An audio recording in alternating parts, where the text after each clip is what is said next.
میں شادی میں گیا تھا اور شادی میں ان کے ساتھ بیٹھ کے جب دلہن آئی اس کے بعد ہم نے ان سے اجازت لی اور ہم لوگ گھر کی طرف نکل لے.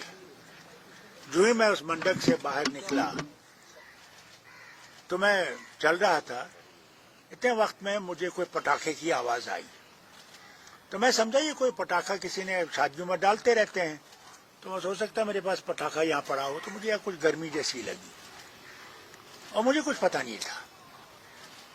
اتنے وقت میں انہوں نے مجھے جلدی جلدی گاڑی میں بٹھا دیا.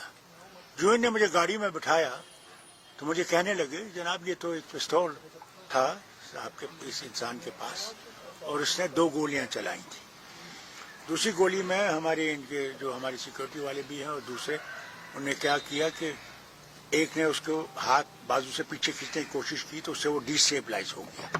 سیکورٹی والے نے اس پستول کو اس کے ہاتھ کو پکڑ لیا تو گولی چل دی تھی.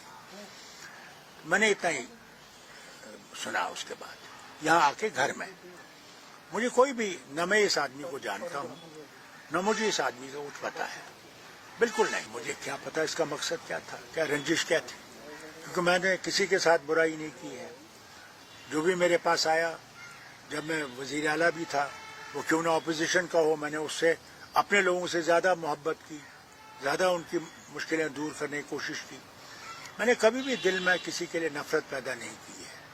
سوال اس بات کا ہے اس میرج میں سارے بڑے بڑے لوگ تھے، اس لیے پولیس کو اس کا احتیاط خیال تو رکھنا چاہیے تھا، جس کا نہیں تھا.